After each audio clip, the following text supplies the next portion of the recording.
So if you're a Led Zeppelin fan, I think you're really going to like what I have here for you today. Now, I'm not talking about somebody that just really likes Led Zeppelin music, although that counts too. I'm talking about people that kind of like the stories and the history and the behind the scenes stuff. Because what I found here is an interview with Peter Grant. And of course, Peter Grant was Led Zeppelin's kind of iconic or legendary manager. And there's a lot of people that believe that Led Zeppelin wouldn't have been what they were without him, that they may not have succeeded at all. He was so influential. But a lot of us, so I wasn't really paying attention to the world when Led Zeppelin was popular. So I didn't, all my introduction to them was later on. I was in the 80s before I was really paying attention to music, and Led Zeppelin was gone by then. And then you start going back and learning about Led Zeppelin, and you become kind of introduced to this guy when you go watch the movie Song Remains the Same. And Peter Grant was kind of this wall of a human. He was a former professional wrestler. Apparently he was somewhere in the neighborhood of 6'5", something like that. And he weighed about 300 pounds. He was just this really imposing figure. And he took care of these guys, and he managed this band and just helped them become the superstars that they became. And so what I found here is this article where they talk to him a little bit about, and it's just kind of fascinating. And if you're into Led Zeppelin, you like this history part of it, they do this interview with him, and then they talk to Robert Plant a little bit at the end. The article's fairly long, but I think, again, if you're into this stuff, you'll really enjoy this article here. So I'm just going to jump into this. And the title of the article, this is from the Los Angeles Times, April 17th, 1977, on page 599. Okay, so it says, the pilot who keeps Led Zeppelin on course. New Orleans.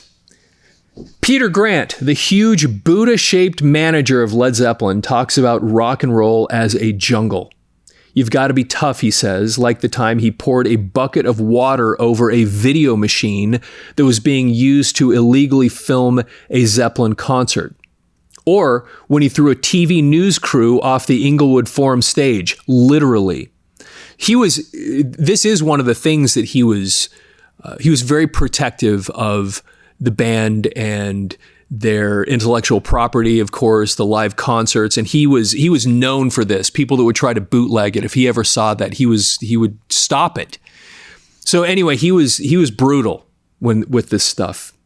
But the classic Peter Grant story, legend has it, occurred in British Columbia a few years ago during the height of the bootleg tape craze that cost the record industry millions of dollars. Spotting someone huddled near the stage with elaborate recording equipment, Grant, a former wrestler and stand-in for outsized actor Robert Morley, raced over and smashed the machinery, sending the operator tumbling. Fair enough, except the man turned out to be someone conducting noise experiments for the Canadian government. Apparently what he was doing is he was in there just testing sound levels, what the decibels were at the concert. And he thought they were recording the concert, and he went over and destroyed it. Anyway, pretty funny. Mentioning the incidents brought a smile to Grant's face as he relaxed in his hotel suite here the day after the start of Zeppelin's first U.S. tour in 2 years. Almost everything brought a smile this afternoon. Not even a reminder of Zeppelin's long-standing clash with the press darkened his mood. Grant's band, whose future was in question after a 1975 injury to lead singer Robert Plant's right foot, kept the English quartet from performing for months, was back together, bigger than ever. So Robert Plant had been in a car accident, and there really was some question whether or not he was going to be able to walk again. He was so severely damaged, his foot was. And even when they recorded the next album, the legend has it he was in a wheelchair, walking around in crutches while they were working on it. And he wasn't sure, if he was going to be able to go on, especially playing live shows. While Time and Newsweek salute Paul McCartney, Bruce Springsteen, Stevie Wonder, Linda Ronstadt, and Bob Dylan in their occasional forays into the pop culture, Zeppelin outsells them all. More than 700,000 tickets for the band's 40 shows on its current tour were sold as fast as box offices could process them. The group already has sold out 6 nights starting June 21st at the 18,700-seat Inglewood Forum. That's the most shows ever booked in a row by a pop attraction at the Forum. Most sources agree Zeppelin could have easily sold out a 7th or 8th show.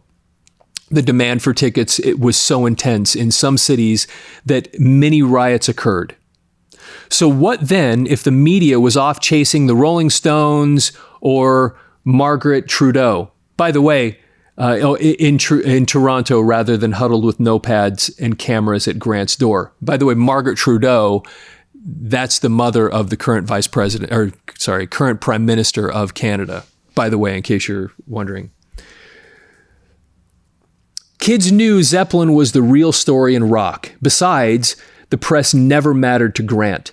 Zeppelin's success was over the objections of critics who labeled the band's music as indulgent, excessive, and derivative. Zeppelin record sales are upwards of $150 million. And by the way, this kind of is the point with Peter Grant.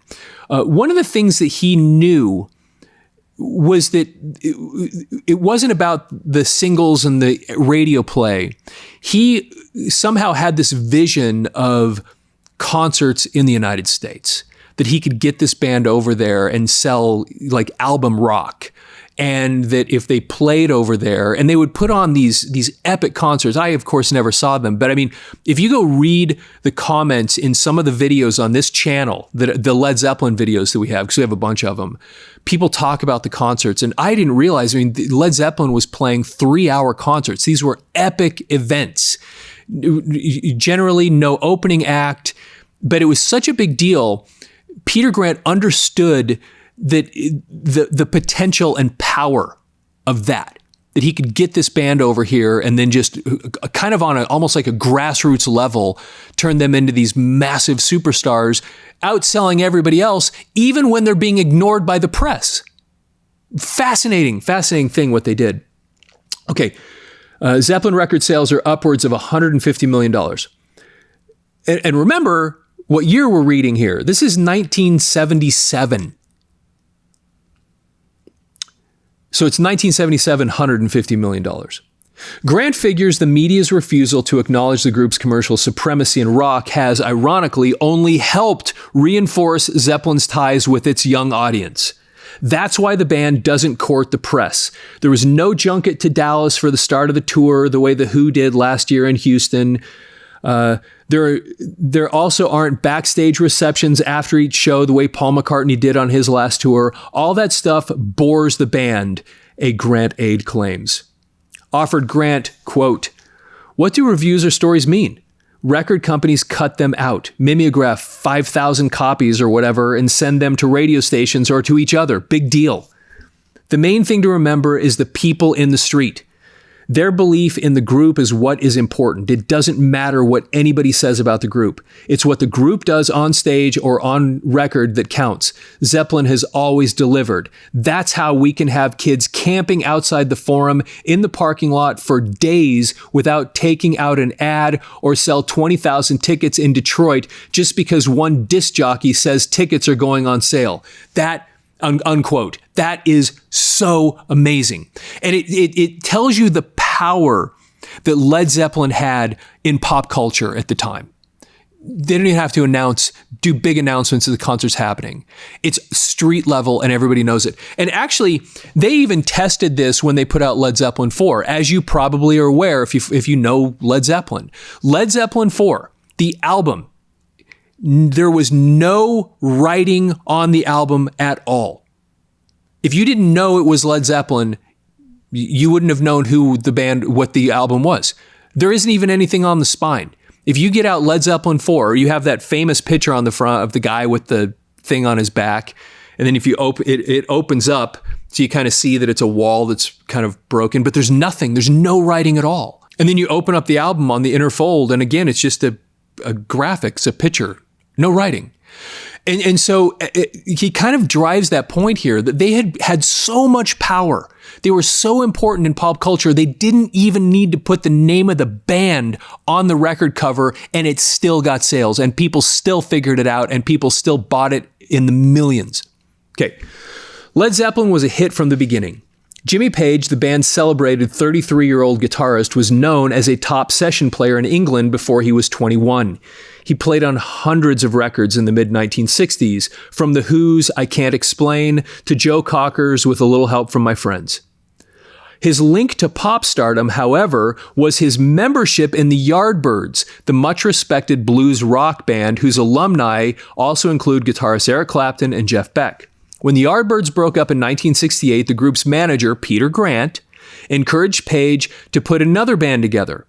They had known each other since the days Grant was a bouncer at a bar in London, where Page, as a teenager, played in a pickup band. For the new group, Page picked John Paul Jones, a bass player who had gained attention as arranger on Donovan's Sunshine Superman and the Rolling Stones' She's a Rainbow. He also tapped two unknowns, singer Robert Plant and drummer John Bonham. Plant had only been in some small-time blues groups, but he had a powerful, distinctive voice and classic rock star looks. He was one of the coolest looking rock stars. He was just the way he would stand and hold himself. He was amazing, just perfect. Bonham had been with Plant in the Band of Joy and later toured with American folk singer Tim Rose. Grant likes to joke about how it was hard talking Bonham, now a millionaire, into giving up his sure $50 a week with Rose to take a chance on the new venture. That's actually really funny. Atlantic Records signed the band largely on the strength of Page's reputation, and plans for the first U.S. tour were begun. The album reviews were almost all negative. Many critics called the group a blatant attempt to fill the vacated Cream Hendrix Yardbirds high-energy blues-based guitar-dominated tradition in rock. But audiences, particularly in America, responded strongly. The album made the top 10 and stayed on the national charts more than a year. The band's real strength, however, was in its live shows. It's an impossibility, then it goes, quote, "It's an impossibility to think a band is ever going to be as big as Zeppelin has become," Peter Grant said, looking back on the early days of the group. "But we thought we were going to be successful. I knew what was required over here, and Jimmy Page knew what was required. We were fortunate that the underground scene was happening." This is what I was talking about a minute ago. "There were lots of halls around the country that served as opinion makers, and we got them into all of them. The big break was playing Bill Graham's Fillmore East." So that was a concert venue that held about, I don't know, a little bit under 2,700 people roughly. And it was in New York. And it was only that for about 3 years. But I mean, for a while there, it was like, I think they called it the Church of Rock and Roll or something like that. It was just kind of like who's who would all play there. It was such a big deal at the time. Anyway, Bill Graham's Fillmore East. In a moment of softness, Grant avoided mentioning the name of the headline band on the bill the night of Zeppelin's first Fillmore East appearance. Zeppelin's performance that night was so strong, Grant suggested, the top-billed act was all but devastated. And then it puts in parentheses, the band, and Aide confided, was Iron Butterfly. So, and that is what happened. Led Zeppelin actually opened up at this place for Iron Butterfly, and usually when they would do those shows at this place, they were these 3-band shows. They'd have an opening band, and then a middle band, then a closing band. And somehow Peter Grant, even though they hadn't played there, convinced them to allow them to Led Zeppelin to go on right before Iron Butterfly. And then that's all she wrote at that point. They just dominated. Let's see. Oh, here, they even say it right here. Confident of his band's ability, Grant talked Bill Graham into letting Zeppelin go on just before Iron Butterfly rather than open the 3-act show as most new groups would have been forced to do. "It might seem like a cruel thing to do," Grant said, "but I knew they would annihilate the other band. It was like tackling the biggest thing America had to offer." Bill finally agreed. The act had already signed a contract, but they tried to get out when they heard what happened. Quote, once the word got around that Jimmy Page had formed a band with John Paul Jones, the hard thing was getting them dates. Other groups didn't want to go on after them. We did a 50-minute set at the Fillmore, that's all, just 2 encores. But it made the band in New York. The other group couldn't come on for the longest time. All you could hear in the hall were shouts of Zeppelin, Zeppelin. The word spread rapidly. By 1970, Zeppelin, not the Stones, replaced the Beatles in the first place in the annual readership poll conducted by Melody Maker, England's most important pop newspaper. The tours got bigger, album sales multiplied. Even more than the controversial, rebellious Rolling Stones, Zeppelin gained a reputation with rock in recent years for its colorful behavior on the road. The group was the constant subject of rumors about smashed TV sets in hotel rooms, dishes being thrown out from windows, and post-concert orgies. On one visit to LA, one member of the tour party, knowing Jimmy Page was interested in a certain model motorcycle, arranged to have one dropped by the hotel. Rather than leave it in the parking lot, he drove it into the lobby, up the elevator to Page's suite. Room service deluxe. There was also no post-concert party at the Sherman Oaks home of a radio executive when John Bonham threw George Harrison into the swimming pool. But a favorite Zeppelin story underscores the economic clout of rock. Many hotels are so eager for the lucrative rock tour accounts that they tolerate conduct by the groups they wouldn't accept from others. When someone complained late one night that a member of Zeppelin's party was playing his radio at top volume, the hotel threw out the protester. But the Zeppelin touring party was subdued as it rested in New Orleans after opening date on its new tour. Except for guards in front of the band's members' suites and the tour manager's insistence on playing his cassette at full volume with the door open, things seemed pretty normal at the hotel. At least he's playing Bob Dylan, one guest remarked, philosophically above the noise. Like Peter Grant, the rest of the band was glad to be on the road again. The last Zeppelin date before April 1st in Dallas was in May of 1975 in London. There were big plans for a world tour in the fall of that year, but those had to be scrapped after Plant's foot was injured in a near-fatal auto accident in August of 1975. Plant, vacationing with his wife and 2 children on an island off the coast of Greece at the time, spent several weeks in the hospital. There was a chance he might never be able to walk again, even after the cast was removed. His future was uncertain. He did record the best-selling Presence album with the band last year while still on crutches, but Plant didn't know until Dallas that the foot would withstand a 3-hour performance. And by the way, the song, maybe the most beloved song on that album, Presence, Achilles' Last Stand, was called that kind of jokingly by Robert Plant because of his foot injury. Because as the story goes, they were recording the album. He was walking into the vocal booth and even fell over and tripped and did because of his damaged foot.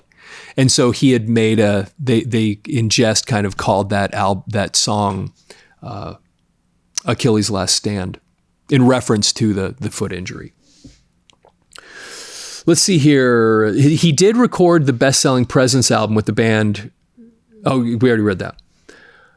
I lived in hope all the time, said Plant, 28, resting on a bed while he waited for Page and others to stop by. I tried to keep a positive attitude even though the odds seemed quite high against me for a while. But there were times when I thought about what might happen if I couldn't go on stage again. I certainly couldn't have begrudged the band if they had wanted to carry on. I never felt my problem should affect them. I guess I could have continued to write and work with the band, but it would have been a terrible thing not to be able to play live.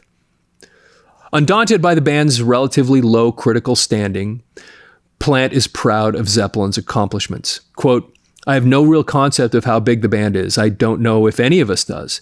The most important thing to me is we've been able to take the band through different generations and stages. We've taken the thing a lot farther than I could see at the beginning. Disregarding the success level, I'm just speaking about what we've done musically. We've been allowed, even by the critics lately, to get away from the titles associated with heavy metal, crash bang mold of the early days. We've transcended the labels. That's important. I'd hate to have someone just think of us as a nonstop heavy band, unquote. That's actually kind of an interesting observation on his part, because you look back at the trajectory of the albums, and it is so fascinating to me to look back at the differences. And you look at Led Zeppelin 4 alone, which really is kind of their touchstone, you know, that album. But look at the variety of things that were on that album, from Black Dog to Battle of Evermore, which, like, where did that come from? Which, by the way, is, I think, my favorite track on that record, to Stairway to Heaven, and then Misty Mountain Hop, and then even When the Levee Breaks, you know, that really thundering bluesy thing. I mean, it was just the variety of what they did, the things they experimented with. And then you look into Physical Graffiti and things like Kashmir, and I mean, they did so many interesting things. And as he put there, you know, that they couldn't really be pigeonholed at this point, because they'd gone so many different directions with their music. And then you start looking forward to In Through the Outdoor, which I know for a lot of people wasn't their favorite album, and it wasn't for me either. But even just the experimentation they continued to do on there, just amazing what they pulled off. Okay, Plant, we're almost done with the article. Plant said the U.S. tour will probably be extended through August, meaning the earliest the band will get into the studio to work on the next LP will be late fall. We've already got ideas for the next album, he said. We've been sitting on them since before the upset. If they blossom the way Jimmy and I expect, it will be a nice step forward. The word step brought a smile to Plant's lips as he stood up to join the rest of the band for a night out. The next show was 24 hours away in Oklahoma City. After 2 years of uncertainty, Zeppelin was again flying high. Anyway, I hope you enjoyed that. If you saw Led Zeppelin in concert, especially after this time, you know, after they'd gone through all this trouble, I really love to hear about that. We have so many people that got to see them in concert. We get so many great comments. I read through these things in these videos, and and by the way, if you're watching these videos and you watch the Led Zeppelins, go down and read the comments from the people that saw Led Zeppelin in concert. It is so fascinating listening to their experiences. I sit here after making these videos and I go read some of these comments that people made about what it was like being in these concerts, these 3-hour shows, and the experiences of being there when Led Zeppelin was playing. And it's absolutely fascinating. So I encourage you, if you didn't see them, to go read what other people had to say. Go back on some of these other Led Zeppelin videos that we've made, and it's just so interesting reading people's experiences. So if you have experiences and you hadn't notated them, please do. It's so interesting listening to people's experience about this stuff. And of course, follow the channel, like the video, share your thoughts and experiences. And as always with that, have yourself a fantastic day.